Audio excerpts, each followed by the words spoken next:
Hail, hail, welcome back to Room 1-on-1 from Homeboys. It's that time again when the clouds darken, the stale stench of death hangs heavy in the air, the heavy march of evil forces can be heard in the distance. Yep, Celtic Park will entertain Rangers on Sunday afternoon for the first Glasgow derby of the season. So who best to have a look at the big one but the ever excellent and very handsome Tino from the Celtic Exchange. Well, Tino, how are you, brah? I'm good, mate. I'm all the better for that dramatic intro. I enjoyed that, but I'm doing good, mate. How's things yourself? Aye, good, mate. Good. Basically good. Right, you've already been on the show before, Tino, so we don't need to do the introductions and stuff like that. So I'm going to get rattled right into it. I'm just going to cover what happened last season, then we'll poke about that after that, and then we'll talk about this season and what's going on. All right, so bear with me here. Right, so last season, the Bromley Bullshit oversaw a massive overhaul and Rangers were on their way. An early start as Rangers lost 3 of their opening 7 league games, as well as a Champions League qualifying exit to PSV, and the mole was gone. On the 1st of October, Michael Beale was removed from his post and was replaced 15 days later by former Genk, Club Brugge and Monaco manager Philippe Clement. Clement oversaw an immediate upturn in the league, winning the next 10 of 11 league matches, and after a 2-0 away win over Motherwell on the 24th of December, Rangers had eyes on table-topping match at Celtic Park. Also during this period, Clement grabbed the first piece of silverware available as a 1-0 win over Aberdeen at Hampden, securing the League Cup. Now, a 2-1 defeat at Celtic Park gave Clement his first defeat for Rangers, but Rangers recovered, and a 3-0 win over St Johnstone at McDermott Park, aligned with a 1-1 draw at Celtic Park between Celtic and Kelly, saw Rangers climb to the top of the pile. Despite a surprise home 2-1 defeat to Motherwell, a Celtic loss to Hearts kept them top. However, a flood in Dundee would end up costing Clement and Rangers dearly, as Celtic reclaimed the top spot and never let it go again. So after that Motherwell loss, Rangers would finish the league season with 3 defeats, 3 draws and 4 wins from the remaining 10 matches. That's quite a stat. See, when I was doing that, I was like, fucking, they did have a monumental collapse. But we'll come to that. Amazingly, during this period, Rangers won a game, 3-3, in a never-seen-before event. So Rangers finished in second place, 38 games played, 27 wins, 4 draws, 7 defeats. 87 goals scored, 32 conceded, plus 55 goal difference, 85 points on board, 8 points behind the champions, and 17 points ahead of Hearts. In the Scottish Cup, Rangers would match their league efforts and finish in second place to Celtic. On the 25th of May, Adam made a goal late in the game, winning the Cup. Now, Europe wasn't a bad effort again, to be fair. After beating Servette 3-2 in aggregate, the aforementioned 7-3 baton to Dutch runners-up PSV saw Rangers drop into Europa League, but they were drawn with Real Betis, Aris Limassol and Sparta Prague. Rangers would top the group on 11 points, home and away wins over Betis, a home win and a goalless draw with Sparta Prague, aligned with a cracking away defeat and a draw with Aris Limassol, edging out Sparta Prague into the round of 16. So they were drawn with Benfica, a great 2-2 away draw set them up with Ibrox, but a 1-0 defeat fucked them out. So, in summary, a season started with big talk, turned into a shambles, and then being saved, and nearly a possible treble ended up with a League Cup and a whole load of doubts. Now, just give me your own thoughts on, and I know it's hard to put your head into their heads, but as a Tim kind of watching all this and laughing and kind of going, because your season was kind of roller coaster as well a bit. How do you think it went? Right, obviously how it went for us, but how do you think it went in a Rangers thing? Do you think it does leave them damaged? Well, yes is the short answer. I think what you've got, class summary of the season there so far, by the way. What you've got is same old in terms of a lot of noise, a lot of bluster, a lot of bravado, and at the end of the day, very little to show for it. A League Cup to show for all your efforts. Talk of the treble at one point, and that's right. Headlines in the mainstream media, suggesting the same Rangers, Philippe Clement's Rangers still on for a treble. That's all well and good, but whether it's tabloid stuff or Philippe Clement himself making noise or Todd Cantwell making, whoever it may be, you can only make those noises when you've done something, when you've won a title, when you've won a double, when you've won a treble. Not when you've won a League Cup and you're chasing yet again. What are we now, Scott? 12 league titles out of 13, something like that.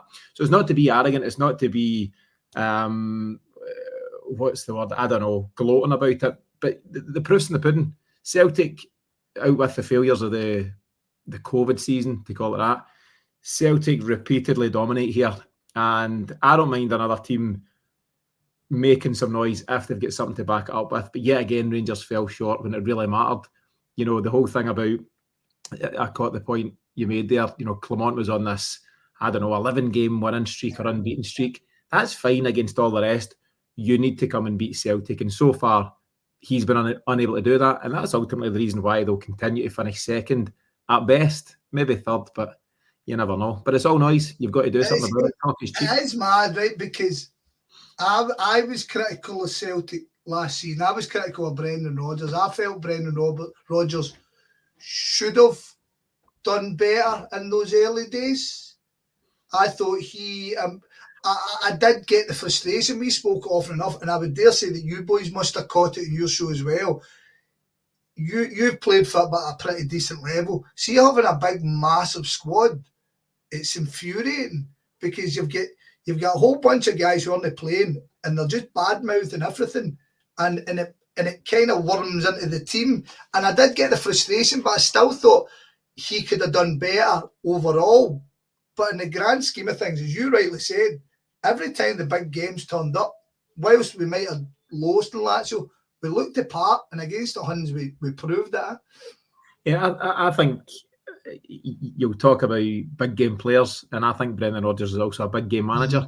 I think he's yet to prove himself in Europe, and maybe we'll catch that as part of this chat or maybe another chat. You know, there's work to be done there. But in terms of domestic here, you may be seeing it at times last season where he looked a wee bit less energised in some of the early games and some of the lesser games. But when it came to Rangers, and even, you know, in the days leading up to it and in his press conference, he came to life. I actually think right now he's in great form, if that makes sense, in terms of press conference. He's got a good energy about him.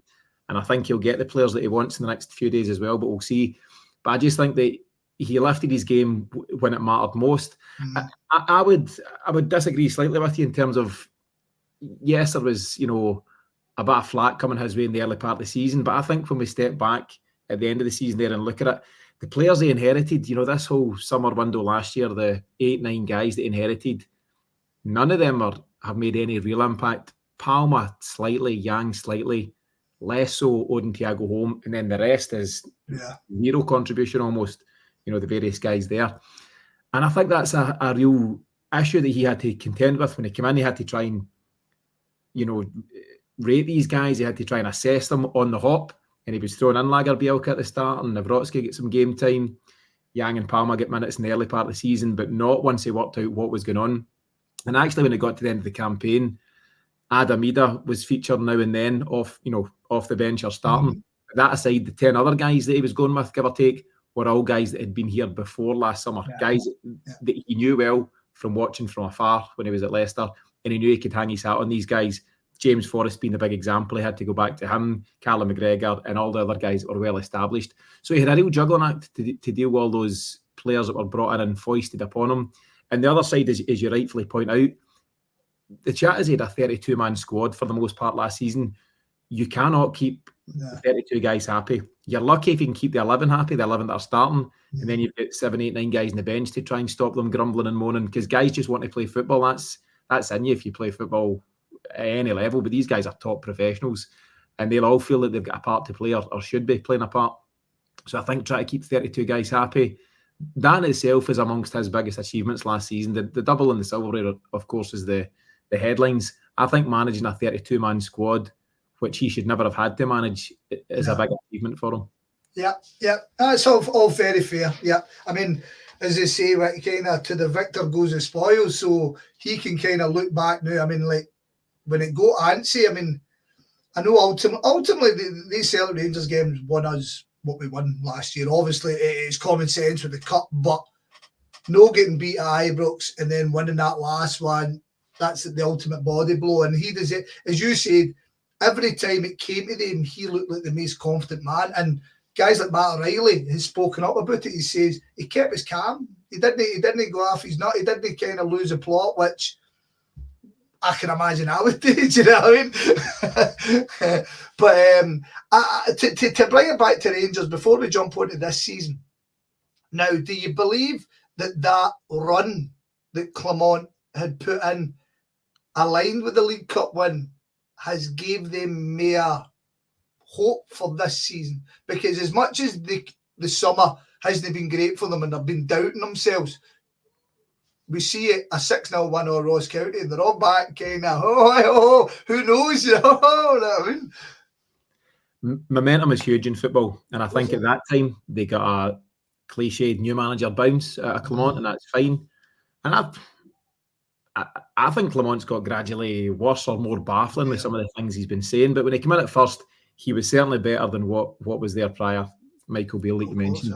So he came in and he got that initial response from the players. He's a bit of a disciplinarian, so I think he probably cut out a bit of the bullshit in the dressing room and maybe realigned some attitudes. And Rangers, with their resources, absolutely should be best of the rest. They should be beating everything else, and then they'll see what they take or see what they can take in the games against us. So he done what he should have been doing, to an extent with that squad, and he went on that 10-11 game run. But psychologically, I think there's a real block at Rangers. And actually, they made the right move, in my opinion, by moving on Connor Goldson. They should have moved on James Tavernier in the summer, because I maintain that they cannot move on as a club with him on board. I don't think James Tavernier's a bad player. I think he's a good footballer. Right, we'll hold that thought. We'll come back to him in a second. You've you're battered away there, bro. Pull it back. Pull it back. I think there's a bit of a loser's mentality that goes with him. Yeah. And I just think that hovers around the club. And I think they need to start afresh. But maybe the resources and the funds aren't there to start afresh. So maybe that's blocking them, amongst other things. The big one with Clement that stuck with me was when we beat them 2-1 in December. Was it 30th of December, was it? When we beat them 2-1 that day.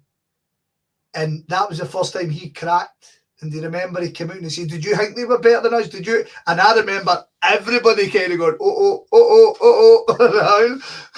And that was the first time I kind of thought he was. And then sure enough, some of the stuff he says near the later end of the season was kind of bonkers. Do you know what I mean?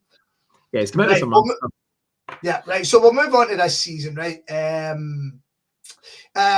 in the summer, the Belgian remains in charge and is overseeing somewhat of his own overhaul. So John Lundstrom, Bjorn Barrett, as you just spoke about, both finished their contract headed to Turkey with Trabzonspor. John McLaughlin, Ryan Jack, Kemar Roof all finished their own deals and went off on new ones. Robbie McCrory departed for an undisclosed fee. Connor Goldson, the aforementioned, he left and went to Limassol. Sam Lammers went to Twente. Kieran Wright, Jose Cifuentes and Ben Davis just recently have all went loan to Airdrie Aris in Birmingham. Bit easier for the ins. Mohamed Diomande has had his loan deal converted for the pricely fee of $4 million. Shefty, a 20-year-old fullback, was picked up for Brazilian giant Fluminense. Oscar Coates had his own loan deal extended to next year. Now, well, they're due to pay some amount. I don't really know how much it is for him. Clinton Nisiala, a 20-year-old French defender, was signed from Milan in a free. Whilst Connor Barron, 21-year-old Scottish midfielder, was also picked up in a free from Aberdeen, as did Liam Kelly, 28-year-old Scottish international keeper from Motherwell. Hamza Ngamla, I have never heard of this guy until I looked today. A 21-year-old Moroccan forward was signed from Moroccan side AS FAR. Robin Proper, the cousin of Davy, a 30-year-old Dutch defender picked up from Twente for $1.5 million. And finally, Vlak Cherny was signed from VfB Wolfsburg on loan. The 26-year-old winger represented the Czech Republic 17 times. Now, with they guys included, and then looking at the rest of the squad, in general, who's your standouts from that Rangers team? I mean, there's obvious names, and so we'll start off at the back. Jack Butland. I think Jack Butland's a good keeper. Is he as good as they think he is? No, but alas, he's still a very good keeper, I think. Yeah, he is. There's no doubt he's a good goalkeeper. He's maybe a wee bit short of the superstar they think he is, but he's a good goalie, and he's as good a goalie as Rangers could hope to have at this moment in time. Yeah. I don't think he's a problem. Coming from McGregor to get him, they've done well. Yeah, I think he's good. I think he's absolutely fine. So there's no issues there. I think it's what everything that's in front of him, give or take a few bodies, is a problem. As I say, you've got a right back in Tavernier So who can't. let's go on to him, right? Let's go on to right. First of all, how do we say his name? Is it Tavernier or is it Tavernier or what is it? Or is it, do we just go with Tav? I hate calling him Tav. You know, it depends what day of the week you ask me. I'll go Tavernier the day and I might say Tavernier tomorrow. We'll say Tavernier, right? James Tavernier. Right. So he, to start with, he has a big problem because he's a right back who can't defend. His numbers going forward are good. He's good in set pieces. He's got a decent delivery, all those things. He cannot defend and has never been able to defend. And that will always be an issue. So you've only got 4 guys at the back and 25% of them, at least, we can get fillers, can't defend. And then you've got the Maeda situation, which terrorises him. So specifically in terms of our games against them, that's a real problem. Less so with other teams who don't quite go at them the way we would do. So he's an issue. John Souttar's an issue. I think he's really limited. I think he really struggles. He's got a mistake in him. They've put their hoose on him. He's the man. That's foolish because he's not the man. The left back, I've only seen glimpses of the boy Chefche, and he looks okay. He looks quite exciting going forward. The question will remain if he can defend. I don't know the answer to that right now. Yeah. And the guy proper, he seems to have a decent pedigree around him. I think he's 30 years of age. Yeah. I know he was injured last week, so who knows if he'll play, but if he's fit, they'll throw him in. If not, it'll be the old guy. Balogun. Who? Balogun, who I think has been a decent defender, but I think his best days are past. So just as a back four, there's leaks right, left and centre there. I was surprised. I mean, the boy Robin proper, as you say, he's come in, he's played 3 games, but he's missing last week. He scored an OG on that Motherwell game. He just looks like a plain Jane centre half. There doesn't look like anything. He looks like somebody that Motherwell could have got from Holland, and you'd have went, right, he's a good player, but that's it. Do you know what I mean? I can't really see.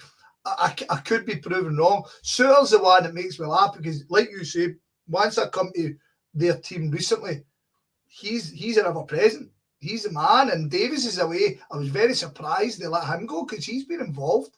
He's been coming off the bench or starting. Yeah, I think centre half's been a real problem for them. And again, similar situation in terms of Goldson. Goldson would always play, would always start, regardless of who he was. And he had some real big errors at different times in key games. So they've not replaced him with anything better. Proper might be, and don't get me wrong, I've not seen enough of proper to properly judge. But he's going to face a baptism of fire on Sunday here. I think he'll be really up against it. And it's a real test for a guy like that. He won't have seen or experienced anything like this as well in terms of the no fans situation from a Rangers point of view. Mm-hmm. So I think that can go one of a couple of ways. And I think John Souttar, we have seen enough of him for me to be comfortable that he won't be able to handle whatever Celtic bring. And Chefche, to an extent, remains an unknown quantity as a defender. Yeah, the midfield, I mean, what is the script with the Turkish fella, Yilmaz? Is he out? Because I noticed he started the first 3 or 4, but... Well, I had a glance. I came in with about 20 minutes to go in their game against Dynamo Kiev a couple of weeks ago, which was a great watch. I highly recommend it. And he took a shot from the edge of the box and pulled up straight away. That's what he did. That's right. Yes. High muscle. So I think he was out for 46 weeks. He won't feature. Don't think he's around. Because he's one that's been reborn again, isn't he? They thought he was the worst player in the world. Now they're kind of going, oh, aye. Seems like an injury, I know. The midfield I find really interesting. Right, so we're kind of covering 2 bases here. We're kind of covering the teams that they've been playing and the squad, but generally the squad they're playing is their team. Do you know what I mean? Like I say, with that Hamza guy, I've never seen the sight or sound of this guy. So he's a guy, I caught the headline, they signed him, they paid 1.5 million, something like that, and there was quotes from Philippe Clement. Do you like my accent there? Do we have gone proper Belgian? There was quotes from him, early bells, about the fact that, we've signed him, but he's not ready for first team football yet. Right. And Rangers cracking up because they don't have 1.5 million to throw around, and they've spent it on a guy who's not capable at this moment in time. He might develop into a player, but for Rangers to throw that kind of money around is madness for a guy that can't feature. He won't be around on Sunday. I wouldn't waste much more time talking about him, but it's maybe indicative of what's going on over there at this moment in time, that they're spending what is reasonable money for them for a guy that can't play. So no, he won't feature. He won't be around. Yeah, so if you get into the midfield, so they seem to be playing to go away modern day talk. They're playing with two pivots, but I don't think they play like that. They basically play with two centre mids, do you know what I mean? Rather than two holding midfielders or pivots. Yeah. So Barron's in there. I'm yet to be stunned by the boy. Rangers fans are blown away by him, but I've watched a fair bit of him this year, and I'm not seeing. Maybe we're just spoiled and what we've got, but I'm not seeing. But he's an all right player. There's no doubt he's an all right player, but yeah, I'm not seeing it. But it's what goes in beside him. That Diamante's been playing in there. He looks all right. I think he looks like a decent player. But again, crack on. So I think Connor Barron is decent. I see him though as very like Ryan Jack in several ways. Obviously, he's also come from Aberdeen to Rangers, but he's just a kind of running the mills, maybe been a wee bit doing him a disservice. I think he's better than that, but he's just a bit above average, and I think Rangers need a bit more than that just now. So he'll come in, he'll probably be a mainstay there for 2-3 years, just doing the workhorse stuff in the midfield and just ploughing away there. Diamande, lightweight as he is a decent footballer. He's never really had an impact against Celtic so far. I think. Has he played much against us, has he? I'm sure he played in the cup final when in the lead up to Adam Ida's winner. There was a moment where Scott Wright took a bad touch and Diomande went heading in on Callum McGregor. McGregor dinked it by him into Bernardo. And Bernardo's done his thing, which went to the goal. So he featured in the cup final.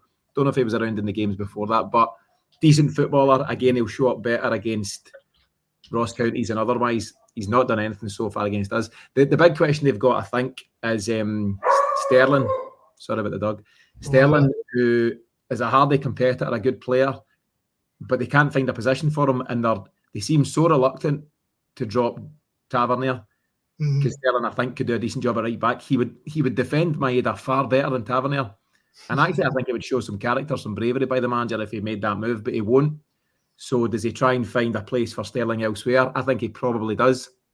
He'll probably come in place of somebody like Tom Lawrence or whatever. He'll sacrifice a number 10, a playmaker, and he'll play somebody like Sterling to try and shore things up, in my opinion. So he'll be in and around the midfield somewhere.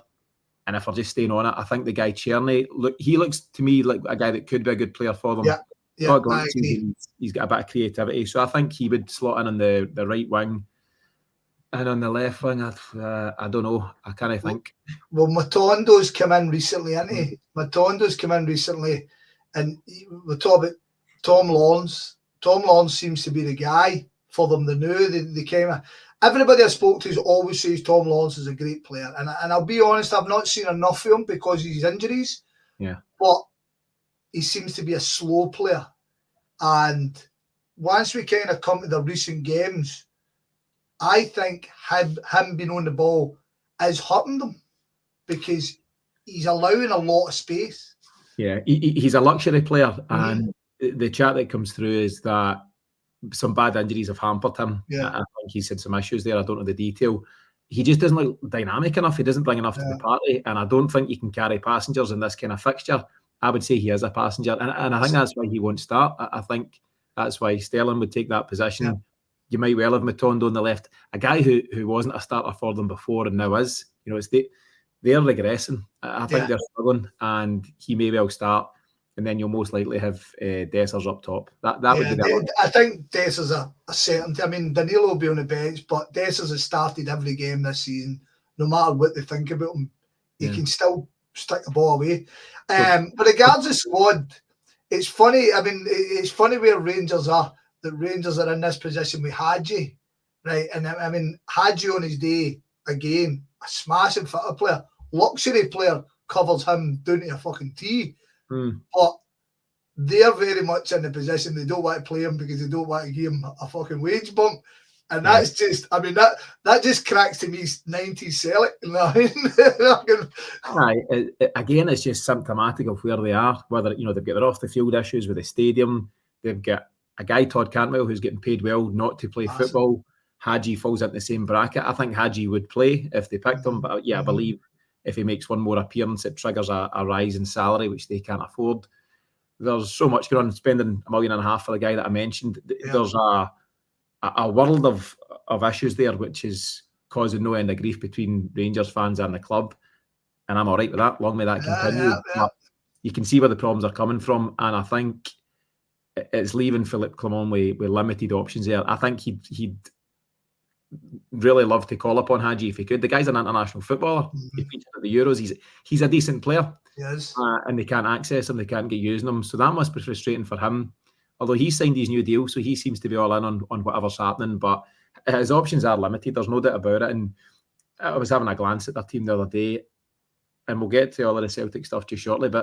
And again, I hope it doesn't sound arrogant. I just don't see anything in that team that worries me in terms of what they're going to come and do at Celtic Park.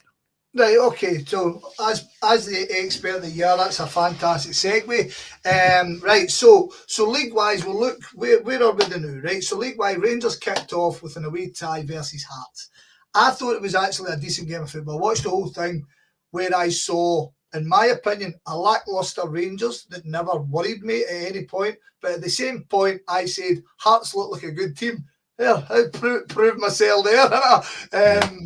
So they played out a 0-0. That was followed by a 2-1 home win over Motherwell, which, again, we'll come back to your point. Czerny looks like a real good player. Looks like a really good player.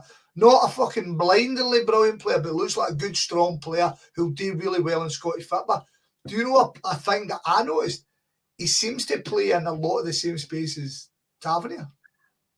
They seem to be in, to the point that what you're saying, if they could get a proper right back who's feeding the winger, I think they would get a lot more defensively in attack. But I agree with that. I was driving on Saturday afternoon and I had the radio on, Radio Clyde, and they were talking about the fact that Czerny is an out-and-out right winger to the point where it's held Tavernier back, whereas historically he would kind of try and do both jobs, and he would try to do both and not doing either very well.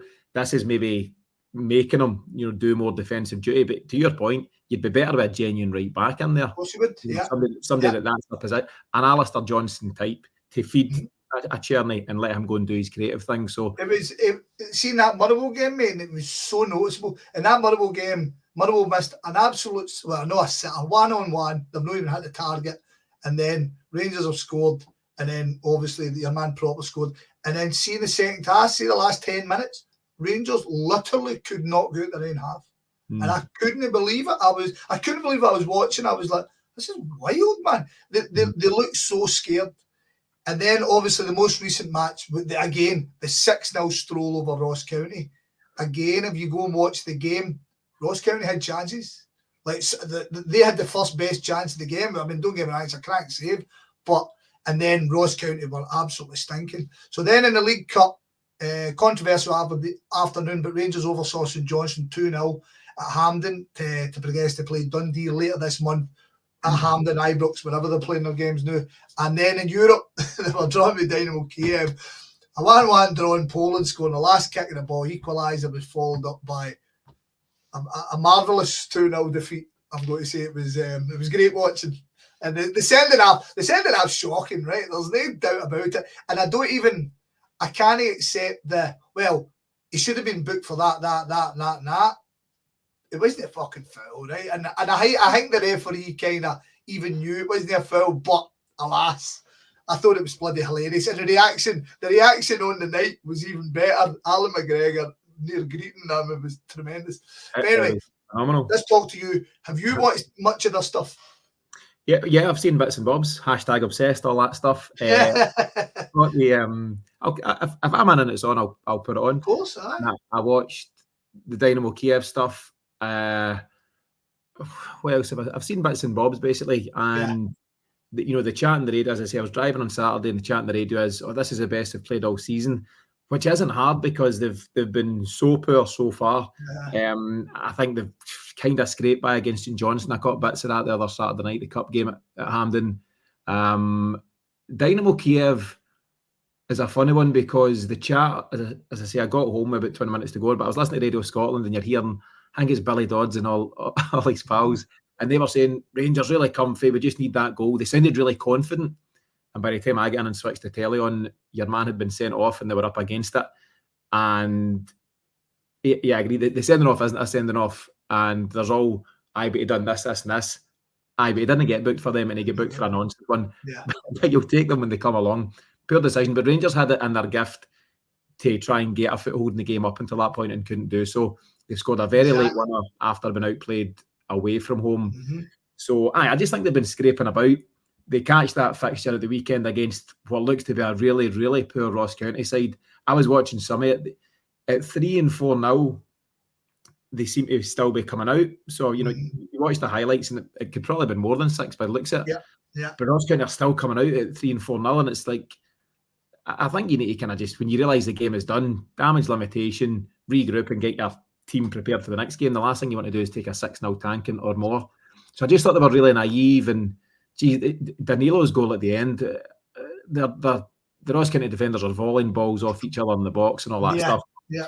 6-0, I actually think that result could come back to bite them, because it might give them a wee bit of false sense of we're actually a decent team again. I don't think you are. I think you're beating a very, very poor Ross County, and you're coming up against a completely different animal in Celtic, and a Celtic that's in red hot form. We'll cover this in a few moments, I'm sure. But Celtic, regardless who comes in, are pouring at this moment in time. Matt O'Reilly's gone, and he was obviously a key part of that. But they're just playing with just real confidence and a bit of style as well. We're averaging 3 goals a game. I think that's what have we played, 4 league games. Is that right? You'll have 3 league games, isn't it?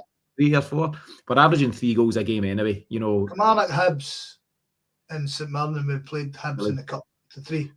So we're scoring goals. The interesting thing is none of our forwards have scored so far. Kyogo, and obviously Artemida's in the door, aren't scoring. But Brendan Rodgers is okay with that. He's very much into his support players getting the goals, whether it's your white, he calls them, or his midfielders. So yeah, as I say, Rangers are coming up against a completely different beast on Sunday, and I think they could really come unstuck. Yeah. I can't disagree with that. And if you know me at all, you ever listen to any shows, pessimism is my friend. It's a good comfort blanket for me. Do you know what I mean? I always like to kind of but you never know.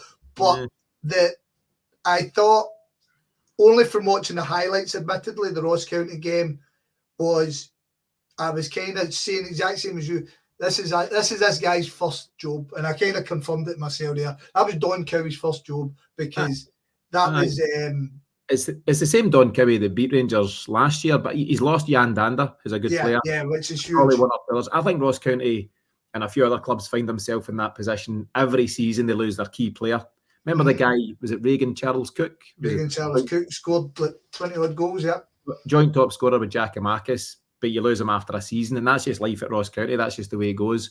So I don't know the ins and outs, but they're obviously struggling this time around. No, but I think certainly in that game, Tino, was, as you say, they've had this kind of history with them, but it's worked, and they've watched every other team go at them, I think, and get relative success, and they've went at it. But there's going to be a time, as you say, kind of right. See if the ball comes near it, just boot it to fuck. You know what I mean? Some of the things that were the goals they conceded on Saturday were bonkers, man, really bad. Yeah. I mean, even the first one, I think Rangers' second goal, and then they were taking the ball off the defenders and all that. So I don't think they can really gauge their season so far on the Ross County game. The Dynamo Kiev games would worry me. I again, like what you're saying, the Rangers media that we watch, be it Open Goal, be it fucking whatever, I thought Rangers were really good. I thought they were very average, and I'm kind of going, I'm watching it. I watched that first game, and we're texting each other going, I've seen better games of junior football. This is garbage. Both teams were stinking, man. What game is that? What's that? The Rangers Dynamo Kiev, the 1-1 game. Right, it was muck, mate. It was absolutely muck. Nobody could control it. Nobody could control the game. Dynamo Kiev looked like they had a plan. Now, coming back to Rangers, there's where I don't think I understand what Rangers are doing. And I've heard it ever since Clement's come in. Are they a long ball team? Because see if they're a long ball team, that's one style. I don't really care, but they're hitting things long, and then they're trying to play through the middle. Yeah. And what I've noticed about them is they give away some amount of space. They give away so much space to counter. So much. I keep hearing it from Gordon Dalziel, of all people. He keeps asking that question, what is their style? And I think that's quite glaring that Clement's been in for not far off a year now, and there's no definitive style. Now, he might just be doing the pragmatic thing and saying, until I get better players, I can't play maybe the kind of football I want to play. And I don't know how he's played previously. Yeah, exactly. But what he is doing is he's been very direct. He's knocking up to his front man and looking for scraps and second balls. Actually, Connor Goldson used to play a big part in that. He used to get out his feet and play big diagonals, into the wings and all that stuff, or into the channel for Morelos at the time. And what we're seeing now, different personnel, but it's not too dissimilar to that. I don't know how that works for you at Celtic Park, because Celtic have got guys that can just mop that up. Carter Vickers and Liam Scales, if that's the centre-back pairing, they'll win most of those challenges, I think, and they'll just feed it into the McGregors, the Rio Hitatis and the Paulo Bernardos, if that's who we go with, and we'll start again. And that could just lead, in my opinion, to wave after wave of Celtic attack. I don't know the answer to that, by the way. I don't have the solution in terms of what he should do as an alternative, but I just think if he plays the way he's been playing, he'll get what he's got recently against Celtic, which is nothing. Well, so we've already spoke about the kind of lineup, what we're expecting. There was a guy, Cortes, that we kind of forgot to mention. He's kind of been flanking Lawrence sometimes on the left as well. Scott Wright started the season playing on left as well. Yeah. God knows if these guys are going to be getting in. But so last season, obviously the first game doesn't really matter. The one we beat them 1-0, that was under Beale. But we played them 4 times under Clement last season, right? So we've got the thing about us being admittedly very confident this coming weekend is we haven't battered them, not once. Do you know what I mean? It might have looked like it was going that way, but no point. I mean, so we had the game in December, Celtic 2-1, Bernardo with a great strike, Kyogo with a worldie, and then Tavernier scored. Even though they're a man down, Tavernier scores late and puts us under mega pressure. As you remember, don't get me wrong, Celtic at that point was very much just win. Then you get to the 3-3 game where we get beat 3-3. Maeda, Celtic should have battered them in the first half. We used to be 4-5 up, and then they've come in and you end up losing a last minute goal and you're pretty sick. The 2-1 game, O'Reilly, Lundstrom's off, and then Dessers scores from nowhere. You're in the. Admittedly, with that game, they never really tested us, as I remember. And then Ida in the cup final. VAR could have been a wanker and no chop that goal off. Do you know what I mean? And then so as much as we should. It's not really went like that, has it? I think there's a few of those games that the 2-1 in December, we battered them 2-1 for the most part, but then Tavernier gets his goal with a free kick, and all of a sudden a wee bit of anxiety, and you're a wee bit nervous. And listen, I think over the piece, Celtic were good value for the win, but you're right. At 2-0, we've not gone on and made it 3 and 4. We've actually been a wee bit cagey. And likewise, the various other games, you'd have been hoping to hold on by going 3-2 up at Ibrox, and we were maybe, I was going to say we were holding on a wee bit then. I don't know. Momentum kind of shifted a few times. Yeah, definitely. But ultimately, whether we've won by 2 or 3 clear goals or just by the odd goal, it's just that winning mentality. Every time those players take the park, as in those Rangers players take the park, they know that generally speaking, the pattern is they get beat. I think the stat doing the rounds is it's 15 games. Over the last 15 games, they've beat us once over 90 minutes. It was the dead rubber at the end of 2 seasons ago. 3-0 game, yeah. Cantwell scored and all that. Big O missed the sitter, remember that? Running through, he tried to chip a goalie. Yeah, tried to lift it, yeah. And the other one that they've won, it was the semi-final after extra time. So the game's been drawn in the 90 minutes. So actually, they've beat us once over 90 minutes in 15 games. Wow. That is an incredible record. And it's come about very quickly.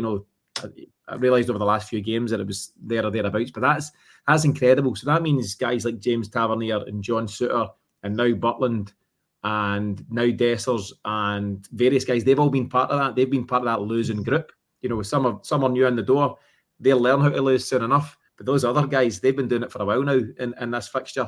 And I just think that's a hard thing to shake off mentally. Tavernier and otherwise will be rocking up here on Sunday and going, what do we need to do here? Because we don't seem able to beat this Celtic side. And they'll need to come up with something magical, something different, something we've not seen before to have any chance of coming away with anything. And I'm sure you'll ask, I'm not going to go and project 4 and 5-0 and all that stuff, but I think Celtic will win. I just think I can't see past us for that. Right, okay. Well, we'll come to your prediction in a second. How do you think they approach the game? How do you think we approach the game? Start with us. How do Celtic? I can answer them both. We'll do what we do and they'll do what they do. You know, we'll go. I fucking asked for that, didn't I?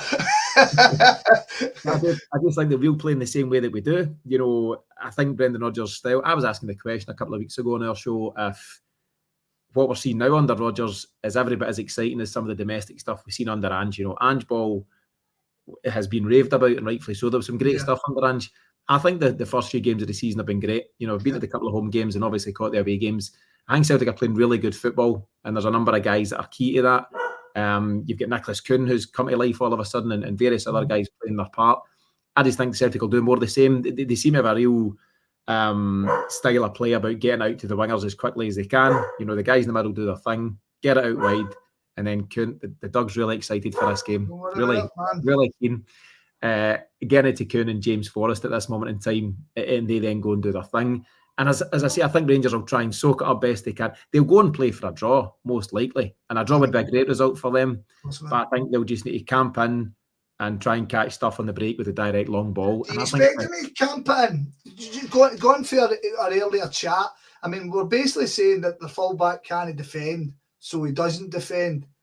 The boy Shefty looks very similar.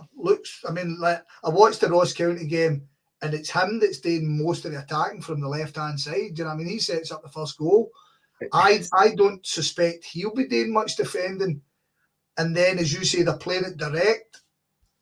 When Rangers have come up against us in recent times, Tavernier, particularly at Celtic Park, has struggled to get over the halfway line. You know, he's generally that's the Maeda effect. That's what that does. If they've got a Tavernier on the right-hand side who's quite attack-minded, and Chefche, new to this fixture, potentially naive to this fixture at 20-odd years of age, trying to bomb down the left-hand side, I think there could be huge spaces to be exploited. Celtic's wingers at this moment in time, it's not always been the case. We've moaned about wingers in recent years, but I think at the moment, I don't mind if Celtic don't sign a winger between now and Friday. I think we've got some decent guys out there. And Nicholas Kuhn at the moment is the most exciting one. I think if you get Nicholas Kuhn one-on-one with a guy like Chefche, who's more attack-minded, that could be a non-event. You know, I think Kuhn would take him at the cleaners. And we know what Maeda does with James Tavernier. So I think there's a couple of problems in those areas for them. As I say, the only alternative is if they do something different and play Sterling in there. But I just don't see him doing that. It's funny. I've been this week. I've been listening to things, and there has been a suggestion of playing Tavernier. I think I've called him a different name. Everybody tell me saying his name here, but I think there's been kind of queries. Why don't you play him further up the park? Now, I've told this analogy, I don't know, many times on your podcast. I had a fullback at St Mary's, and he was the fastest guy I ever had in my life, right? And see with the game in front of him, bang on. See with the game behind him, not a clue what to do. Absolutely not freaking out on the pitch. Even at wing back, and I played him right mid once, and he was like, I need to get back. He wanted the whole game in front of him. And I mean, I don't know if it's different for professional football players, but I can't imagine at this point, if Tavernier was going to be a winger, he'd have been a winger 3 years ago.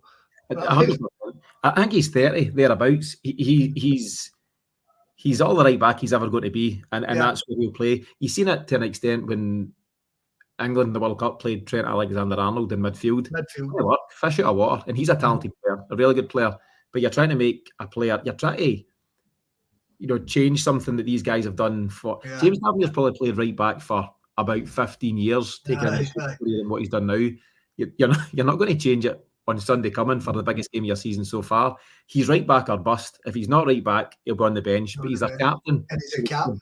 They've boxed themselves into a corner there. They kind of can't drop him. What a message would that send? You're dropping your captain for the biggest game of the season. So he starts, and he'll start at right back. And that will always be a problem for them against Celtic. I like it. Right, okay. I've got you. So how about we just have a wee couple of minutes before I let you go? A wee couple of minutes chat on what we think's going to happen this week. Oh, give me a prediction though. Just go on. I keep going big with these ones. That's what I'm saying. I'm like 3, 4, 5. I'm going to go 2-0. A comfortable and confident 2-0. Take would pay more, right? So just this week, so you spoke about Celtic and incomings. Now I'm hearing rumours Palmer might be for the Joe Ratoff. Okay. Don't know. The fact James Forrest has got a starting berth now is quite interesting, especially how he finished the season. Do you see us completing these signings we're going for? Are they the right guys? Would you like something else? Just quickly on James Forrest, before I forget, if he plays on Sunday, that's his 500th appearance for Celtic, which is incredible. So good luck to James Forrest. Boom, sticking him on a tenner. I don't think he'll start. I think he'll go Mayu and Kuhn, but James Forrest should feature at some point, and I'd be delighted for him if he does. So I watched Brendan Rodgers' post-match there on Sunday with real interest. I thought it was really interesting. He was, as I say, he was on kind of lively forum. He was getting into quite a lot of detail. He was quite keen to stress. I've seen him on a few interviews. I've seen him do his Celtic TV interview. I've seen him do his BBC one, and then the main press conference that everyone was at. And in each of them, he mentioned, Stevie Robinson at St Mirren sets his team up in that 5-3-2, and the way to beat that is width and side to side. He was keen to stress that he'd worked it out. Basically, he was showing he's working. He was saying, "I know they're 5-3-2. I kind of pat yourself," and the way to defeat that is go side to side and stretch the game. And he was really keen to kind of stress that point of things. But the other part, he obviously went in deep on the transfer situation. He stressed that he wasn't over the top. He said, so far, I'm paraphrasing, but so far it's been unacceptable that we're getting into this stage of the campaign and this is how we sit. But he also seemed relaxed about getting the guys in. A few times he stressed that he was confident, and he was using words of that to that effect, that he was confident that he'd get the guys in he needed. Keeping in mind that at that time, this was on Sunday afternoon, he'll already have known that this left back, so Alex Baye from Barcelona, he'll have known that was quite far down the track as well. But he was sitting quite calm and he was mentioning various things. But the left back looks like he'll be over the line. It looks like we're certainly in the mix for Arne Engels at Augsburg and your man Bogus out at LAFC. And do you know what? The other guys that we've never heard of. So Alex Baye on Sunday is a good example of none of us got a sniff for that. None of the press, none of the media, none of your Fabrizio Romanos or anybody until it was a done deal, more or less. And I like that way of working. It was the same with guys at Yogo, and it was the same with various other guys that have come in semi-recently. So I don't mind if we're not getting a decent rumour, as long as Celtic then nail it and get the right guys in. So I'm taking my confidence from Brendan Rodgers' confidence. He seems fairly comfortable that we'll get the 2-3 in. And for me, Scott, if it's a left back, to at least provide competition, if not take Greg Taylor's place. And if it's a left-sided centre half, so the guy from Sheffield United, the American, is who we're getting linked with there. If those two guys come in, I don't know much about him, the Sheffield United guy, but seems to have a decent pedigree. If those two guys come in and we maybe get another option in the midfield, a quality option in the midfield, whether it's Engels or Bogus, then I'd be pretty happy with that. Yeah. I would agree with everything you said there. If you get the fact that Lagerbielke was eventually allowed to go, some to me that we're kind of confident we're going to bring somebody in the defence. Giving Taylor that competition is excellent, because I can't see Taylor losing his jersey. I think Taylor's looking game, but there'll be a point where we'll need him. And right now, I'm very content that Bernardo starts, but it's Bernardo's jersey to go with. But you bring somebody else to kind of push all three of the boys. I'm over the moon. I'm over the moon, mate. And then I'd like us to drop maybe a young guy in and to help the strikers, but alas. I like that too. And it's great to see Francis Turley getting the debut and stuff. And I know he's a forward-thinking player. Maybe a bit to go. He needs to hit the gym a wee bit, doesn't he? But he's a young lad. We had Asim on our show. I'm sure you know Asim. And he was on our show last night. And he was talking about, he'd been listening to some stuff by Derek Ray, the commentator who now does the Bundesliga. And Derek Ray was raving about Engels and saying that he could be an absolute standout in Scottish football, and he can do that box-to-box midfielder role, that kind of sitting in but also getting forward. And that could be really exciting, because I think someone needs to come and take the workload off Callum McGregor at times, particularly in 100%. Europe. In Europe, you can't play with your sitting Callum McGregor and your more advanced Matt O'Reilly, Rio Hitati and Bernardo. I think you need two kind of guys like Callum McGregor and maybe one more advanced for certain games, at least away from home. And maybe somebody like Engels could come in and just give an alternative there to Brendan Rodgers. I think you maybe lean towards, I think you're talking about Rangers earlier on, but you're talking about the double pivot as the chat. You know, get two guys anchored there, give your defence some protection, and also have somebody decent up ahead in that. So I'm quite optimistic that we'll do some good stuff. And I know it's, where about now? We're at Tuesday and a bit here. We're right into the week, so there's not long to do it. But I do think and hope we'll get things over the line. He's the one that's standing out to me, right? I mean, I do watch a lot of German football. I'll put my hands up and say that I'm not kind of totally blown away by his name. I know who it is.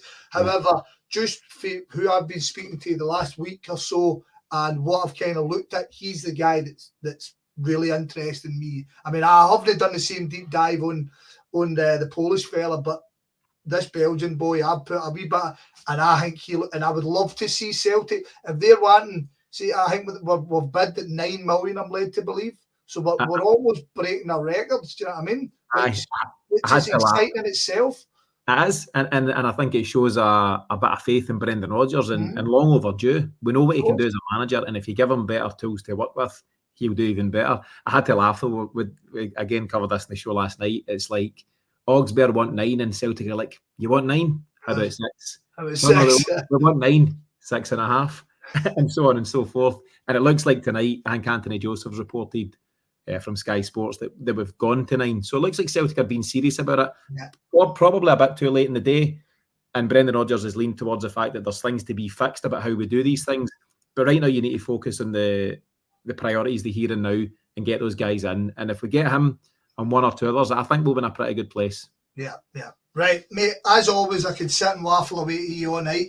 But I'm going to start off by saying thank you for taking your time out to speak to me. It's been really, really appreciated. I think everybody will enjoy it. Before we go, tell us about the channel. What have you got coming up? What have you got planned and stuff? And after that, where can people follow you as always? There's some exciting stuff going on just now. So, and there's a few things that we're going to announce. Let me see, where about August? Probably around about this time next month. There are going to be some changes in the show, and I'll let you know off air, but there's some things happening which will be good. All positive things for us as a channel. But hopefully we can firm up on them and let folks know soon. But generally speaking, as anyone that follows us generally knows, we do a weekly show on a Monday night, and we do pre and post match shows for every Celtic game, and we also do some special episodes. So the big thing for us, and you guys were great in helping us promote it last season, was the Battle to Save Celtic, the series all about the Fergus McCann takeover. So loads of good stuff there. You'll find us in all the usual podcast places, but the CelticExchange.com is your best place, your kind of one-stop shop, which details everything we do. So, that's about the gist of it. But it's always great to come on, Scott. As I say, really appreciate the support with the Battle to Save Celtic and some other things, and always good fun to blether Celtic. Andrew, brother, Andrew. Well, have a fantastic evening. Hope your team wins at the weekend. I hope we sign hundreds of people and we get an easy draw in the Champions League. Just that's all I'm looking for. It's not a lot to ask, is it? But it's a big week. Champions League draw Thursday, transfer window Friday, Battle Rangers Sunday. Lots of good stuff. You'll be a busy man. That's it. Right, mate. All the best. Okay, mate. See you soon.